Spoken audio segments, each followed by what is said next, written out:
October comes along, I think about a couple things. One, I think about my friends who have birthdays. Like Sophia has a birthday on Tuesday, and Josiah had a birthday in October, and my son Derek had a birthday. But more importantly than that, in the month of October, I think about the second coming of Jesus.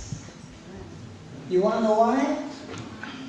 Because in 1844, that's a long, long, long time ago, almost like 175 years ago. In 1844, there was a farmer. His name is Farmer William. If anybody knows his last name, you can pipe up and tell me what the last name is. But there was a farmer, Farmer William, who stopped digging in the dirt one day to dig deeply into his Bible. And as he was digging around in the Bible, he came across a passage of Scripture that caused him to think that Jesus was going to come back in 1844. So he studied and he studied and he connected Daniel and Revelation, and he went back into some of the mathematics and the prophecies. And he decided from his study, from his digging in the Word, he decided that all of the prophecies pointed to the idea that Jesus was going to come back on October, who knows? Dorian? No, in 1844, October 22. That was last week Monday. So every time October comes along, I think about that. The coming of Jesus, because Jesus didn't come back then. Or else we wouldn't be here today, right? But Farmer William Miller, he stopped farming and he went into preaching about the second coming of Jesus full time.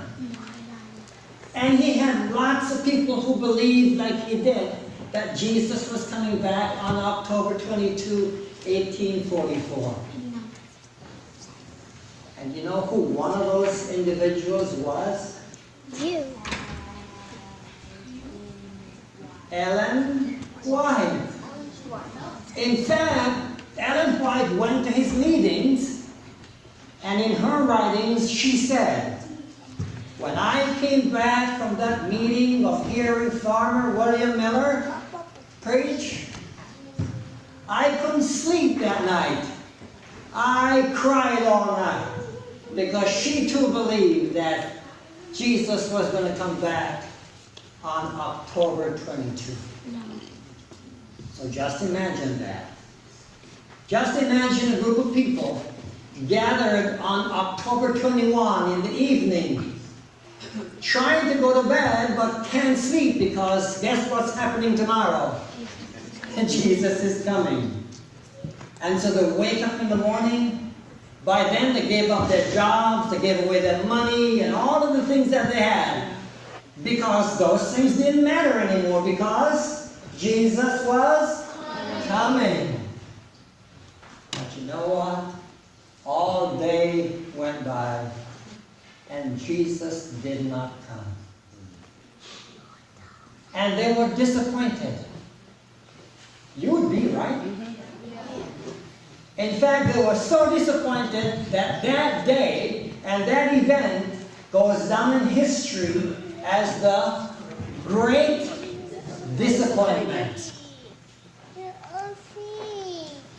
God, however, revealed to them that what Farmer William Miller thought was going to be the coming of Jesus was only the moving of Jesus from one part of the heavenly sanctuary to another part, to enter into a special end time ministry for us. And so Farmer William began to prepare for what kind of ministry Jesus had in store. And God continued preparing.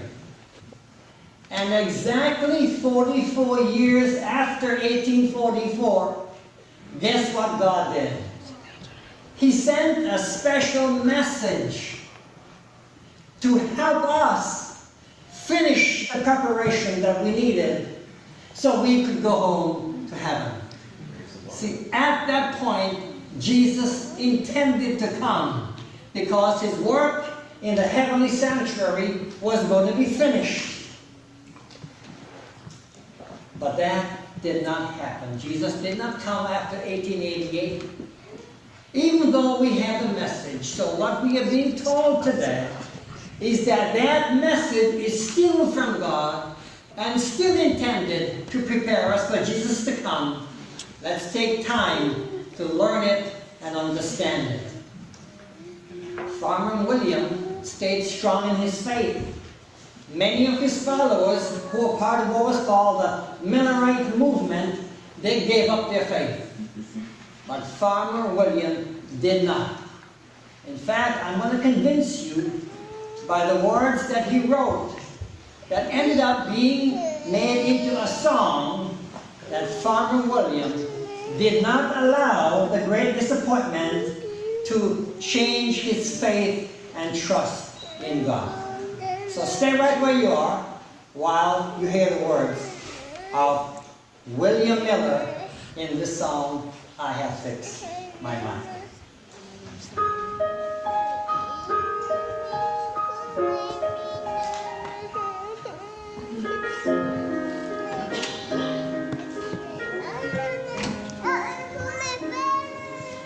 I have fixed my mind on another time, on another time. And here I mean to stand until God gives me more light. And that is today, until he comes.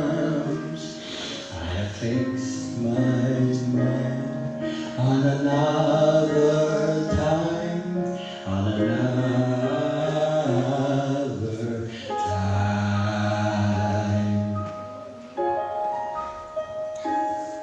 I have set my course on the narrow way, on the narrow way.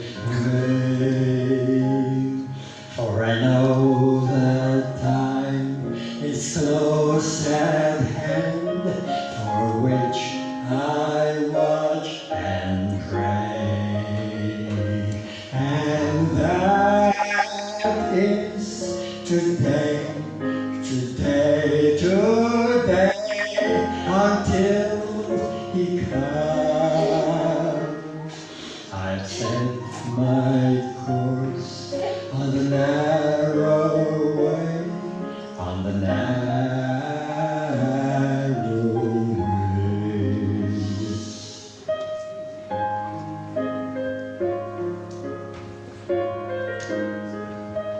This is my fervent prayer, for a glimpse of glory and the longing to be there.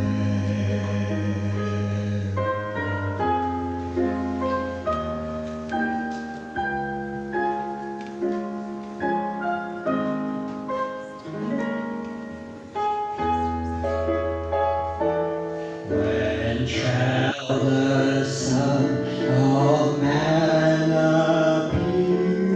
The trial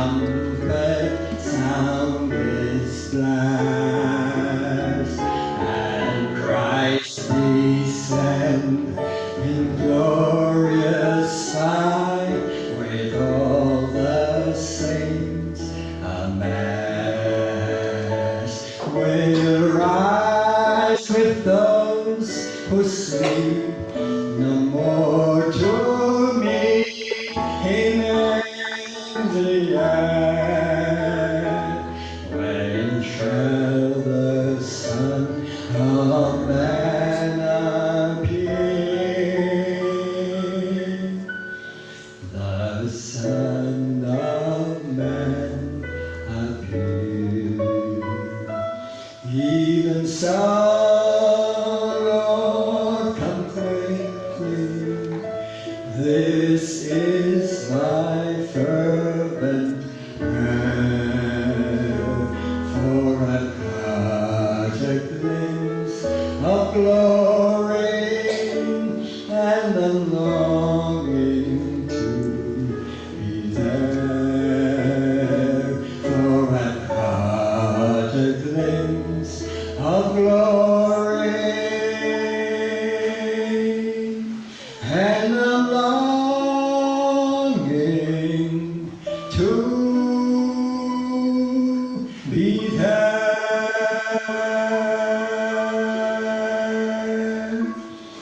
I fix my mind on another time, on another time.